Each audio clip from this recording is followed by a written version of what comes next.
Assalamualaikum warahmatullahi wabarakatuh. Kami di sini dari kelompok 6 yang beranggotakan 5 orang, tapi 1 orang tidak dapat hadir karena ada keperluan. Yang bernama Tia, saya sendiri bernama Elvira Gita Kusmawardani. Saya Tommy Raka Pantun. Saya Gusdinar Dwi Putra. Saya Jihara Jija. Kami di sini untuk menganalisis situs Gua Pawon dan untuk menyelesaikan tugas bahasa Indonesia dengan dosen pengampu Bapak Andrian MPD. Konon katanya di situs Gua Pawon ini terdapat manusia purba yang dulu pernah hidup, dan kita bisa sebut gua ini sebagai rumah bagi manusia purba. Bagaimana ceritanya? Langsung saja kita ke penjelasannya. Ya, di sini saya akan menjelaskan sedikit tentang Gua Pawon ya. Gua Pawon adalah sebuah gua alami dari situs purbakala yang menjadi tempat wisata keindahan alam dan keragaman budaya yang bernilai ilmiah. Gua ini terletak di Desa Gunung Masigit, Kecamatan Cipatat, Padalarang, Kabupaten Bandung Barat, atau sekitar 25 km arah barat dari kota Bandung. Jadi kalau dari Padalarang dia berada di kanan setelah Stone Garden. Kalau yang pernah ke Stone Garden mungkin akan tahu ya, dan Stone Garden itu terletak di atas Gua Pawon ya. Gua Pawon ini memiliki ketinggian 716 meter di atas permukaan laut dan panjang 38 meter dan lebarnya 16 meter. Unsur intrinsik dari Gua Pawon ini yang pertama tema jelas Gua Pawon, dan tokohnya mungkin manusia-manusia purba yang hidup di dalam gua ini yang telah terbukti kerangkanya ditemukan di dalam sini ya. Alurnya mungkin mundur karena kita menceritakan zaman dulu ya. Latar waktunya, kita masuk ke latar waktunya mungkin 7.300 sampai 12.000 tahun yang lalu, dan latar tempatnya mungkin di sini ada Gua Pawon yang berbagai macam ruangan yang mungkin di sini pintu masuknya, kita berada di pintu masuknya. Terus kemudian ada ruang berkumpul, ada kuburan, ada ruang aula utama, kemudian ada ruang berkumpul kedua cadangan ya. Dan mungkin sudut pandangnya kita dari orang ketiga ya, karena kita yang menjelaskan. Ya, di sini saya masuk ke ruang utama ya, atau ruang berkumpulnya para manusia purba zaman dulu. Di sini mereka biasa membuat api unggun ya, yang mereka membakar kayu bakar. Karena di sini terdapat cerobong asap ya, maksudnya lubang untuk jalur keluarnya asap agar tidak berkumpul di ruangan. Tapi zaman dahulu itu, api itu hanya untuk menghangatkan badan, karena pada zaman dulu mereka memakan masih makanan yang mentah. Itu dibuktikan karena penelitian gigi-gigi mereka yang ditemukan itu masih rata gitu. Jadi mereka masih memakan makanan yang mentah. Nah, di sini untuk sekarang tempat berkumpulnya dan cerobong asap ini sudah dihuni banyak kelelawar, dan bisa dilihat untuk lubang cerobong asapnya karena hidup banyak kelelawar ya. Sana sebagai jalur keluarnya asap. Jadi mereka biasa kumpul di sini atau untuk beristirahat di sini. Ya, saya di sini masuk ke ruangan selanjutnya ya. Jadi di sini masuk ke ruangan kuburan ya. Jadi zaman dahulu manusia purba juga menyiapkan ruangan kuburan untuk orang yang sudah meninggal ya. Karena di sini mereka sudah mempercayai ritual dan dikuburnya dalam bentuk lipatan karena mereka mengaitkannya saat mereka di perut ibunya ya dalam kandungan itu dalam posisi lipatan. Jadi mereka membuat ritual saat meninggal juga mereka harus dalam bentuk seperti itu. Nah di sini ada ruangan kuburannya ya. Jadi makanya di sini ditemukan banyak tulang-tulang orang zaman purba.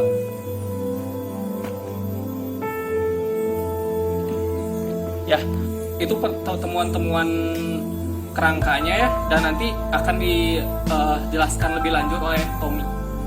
Ya, saya di sini sudah berada di ruangan selanjutnya. Di sini saya berada di ruangan utama atau aula utama ya. Kalau saya tadi kan ruang berkumpul, di sini aula utama. Di sini merupakan bagian terluas dalam gua ini ya. Bisa dilihat ini sangat luas. Dan di sini terdapat 3 jendela ya, karena seperti layaknya kita pada zaman sekarang.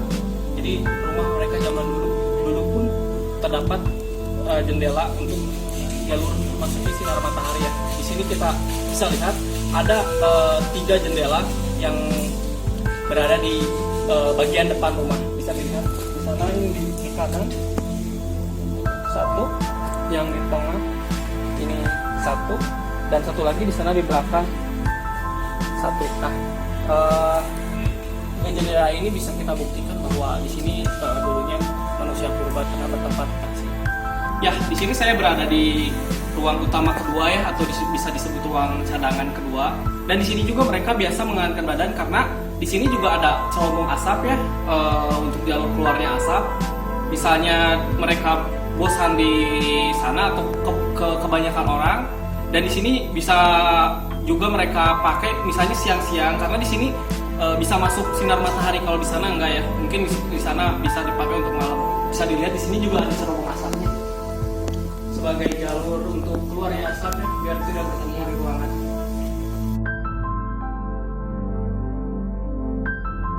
Di sini saya akan menjelaskan sejarah dari Gua Pawon ini.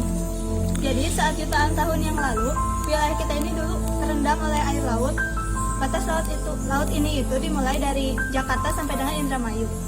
Jadi di sini, kenapa proses yang awalnya itu sebuah lautan menjadi daratan itu?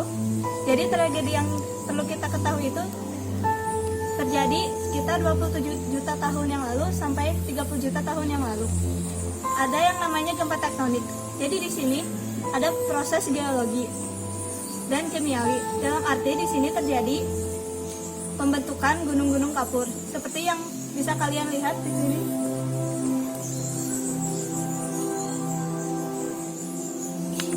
Di sini itu merupakan salah satu gamping-gamping yang terdapat di dasar laut atau bisa dibilang sebagai terumbu karang. Ketika terjadi gempa tektonik atau proses geologi dan kimiawi itu, di sini bisa dilihat bahwa terdapat berbagai macam bentuk batu yang tidak merata. Jadi mungkin ada yang bentuknya lancip, ada yang berbeda-beda. Karena batu gamping atau batu kapur itu merupakan salah satu batu yang mudah larut dengan air. Yang bisa dilihat juga kalau misalnya, tapi di sini tidak terlihat bahwa kalau misalnya ada hujan itu pasti dari atas itu atau dari mana ada tetesan air yang turun ke bawah. Jadi ketika bermukim di sini kan bisa jadi sumber yang warga sekitar pakai itu bukan sumber mata air dari gua ini. Dan selanjutnya saya akan menjelaskan proses terbentuknya sebuah gua. Jadi di sini tuh awalnya itu air meresap dan larut ke batu kapur. Yang kedua itu setelah ratusan ribuan tahun, jutaan tahun terbentuklah menjadi sebuah gua. Yang selanjutnya itu ada air yang mengalir dari dinding gua. Bisa dilihat? Ini salah satu contohnya dinding yang dialiri. Dan secara lambat juga bila dilihat dari atas juga itu dinamakan stalaktit, dan yang bisa mengalir ke bawah itu dinamakan stalagmit. Dan begitulah proses dari pembentukan gua ini.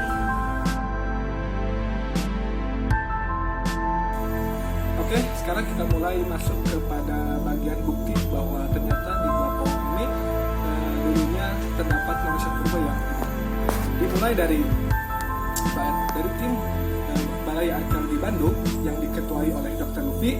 Beliau menemukan tulang dari manusia purba yang kemudian beliau memutuskan untuk bekerja sama dengan tim geoforensik yang menemukan bukti bahwa setelah diteliti lebih dalam oleh tim arkeologi Bandung serta tim geoforensik itu sekitar berumur 7.300 sampai 12.000 tahun yang lalu. Yang kemudian setelah diteliti lebih lanjut bahwa pada zaman dulu manusia purba yang hidup di sini berumur sekitar 0 sampai 30 tahun. Kemudian mempunyai tinggi badan sekitar 1 meter sampai 2,4 meter. Bagian kerangka yang sudah ditemukan oleh Balai Arkeologi Bandung yang terdapat total kerangka itu ada 7. Nah, sebenarnya kerangka yang ada di Gua Pawon sendiri itu adalah replika. Dan yang aslinya itu sudah dibawa oleh tim tersebut untuk disimpan di museum. Nah, di kerangka yang ditemukan total ada 7, yang mana dibagi menjadi 2. Yang pertama kerangka nomor 1, kerangka nomor 2, dan kerangka nomor 4 itu adalah bagian kerangka antara kepala, tulang belakang, kemudian kerangka rahang, bawah dan atas. Kerangka nomor 3, 5, dan 6 itu adalah kerangka kaki sekitar paha ke bawah dan juga tangan. Di belakang saya terdapat bentuk kerangka yang ditemukan oleh Balai Arkeologi Bandung. Bisa dilihat bentuk kerangka tersebut. Nah, di bagian atas itu ada kerangka berbentuk kepala, kurang lebih berbentuk kepala, kemudian tulang belulang antara bagian kaki itu sekitar berumur 7.300 tahun. Kemudian yang bagian bawah, kalau memang di sini memang kurang jelas terlihat, tapi kita bisa lihat bahwa itu bagian jari tangan. Kemudian yang di bawah itu sekitar berumur 12.000 tahun. Mungkin ini terlihat abstrak karena galian ini berumur sekitar ribuan tahun yang lalu, tapi menurut Badan Geoforensik ini terbukti teridentifikasi bahwa tulang-tulang yang ada telah digali itu adalah benar-benar manusia purba dulu yang pernah hidup di sini. Nah, itu kita bisa lihat adalah bukti bahwa di sini pernah hidup manusia purba. Di bagian terdalam gua terdapat lubang yang menyerupai jendela. Ini merupakan bukti bahwa dulu manusia purba pernah menggunakan gua ini untuk berlindung diri dari hewan buas maupun hal lainnya. Dan jendela ini juga bisa berfungsi sebagai jendela untuk memantau bahwa di bawah sana apakah ada hewan buas untuk bisa diburu atau ada hewan buas yang memang akan menerjal mereka. Silakan bisa dilihat seperti apa lubang tersebut.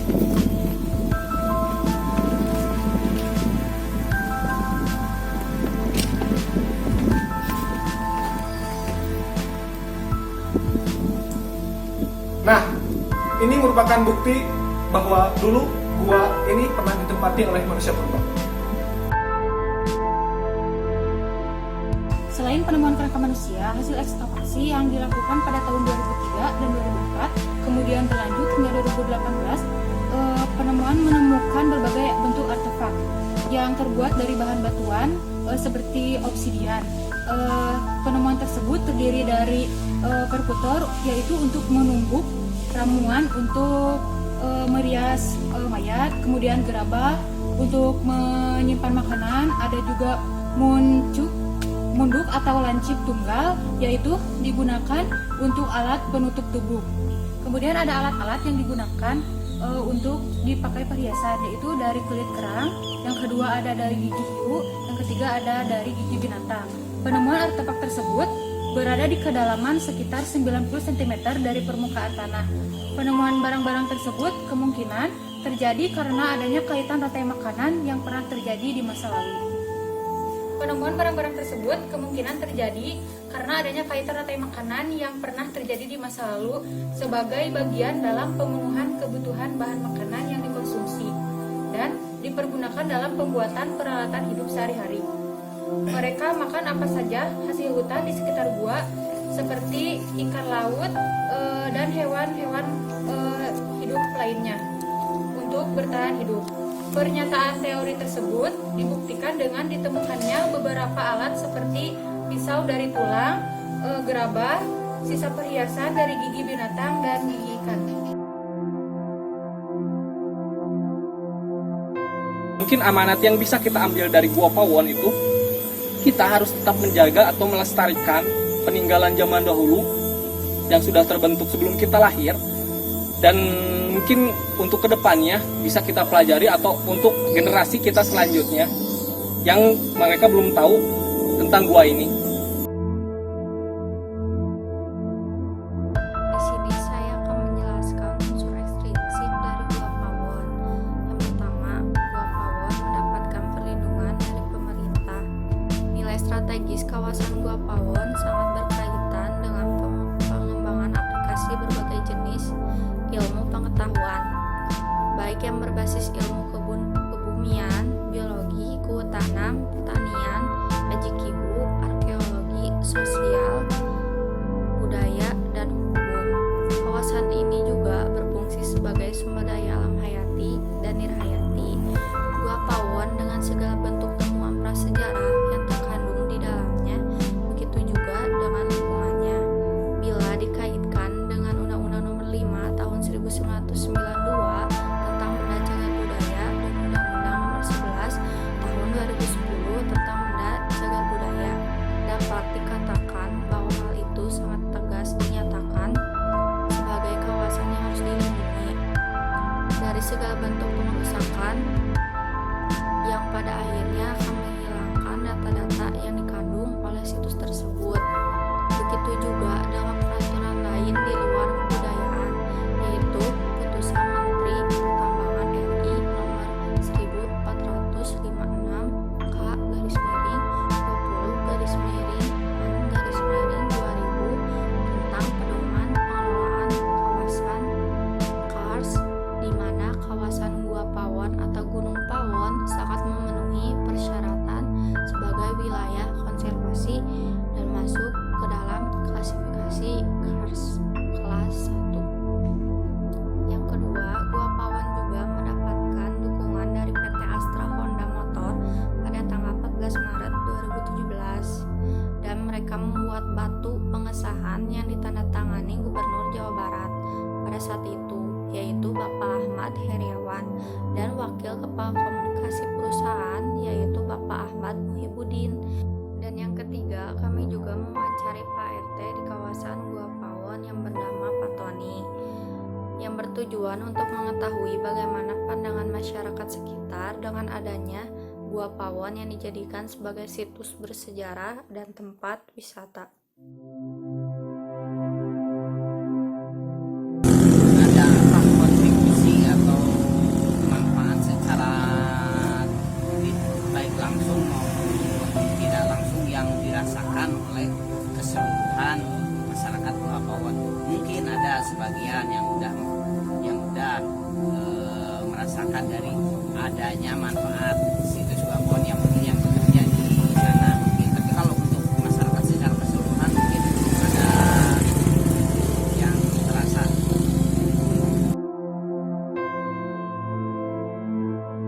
Kalau masyarakat dibilang menerima atau tidak menerima, ya masyarakat pasti menerima saja. Buktinya ini aja, walaupun dengan adanya wisata Gua Pawon, tanpa adanya kontribusi ke warga, tanpa adanya melibatkan warga, tempat lain artis misalkan dikelola oleh warga atau minimal apalah ada yang melibatkan warga, di sini tidak. Tapi warga kan diam-diam saja, menerima saja. Keluhannya ya ini ada di pengelolaannya itu sendiri. Toh kenapa masyarakatnya tidak dilibatkan?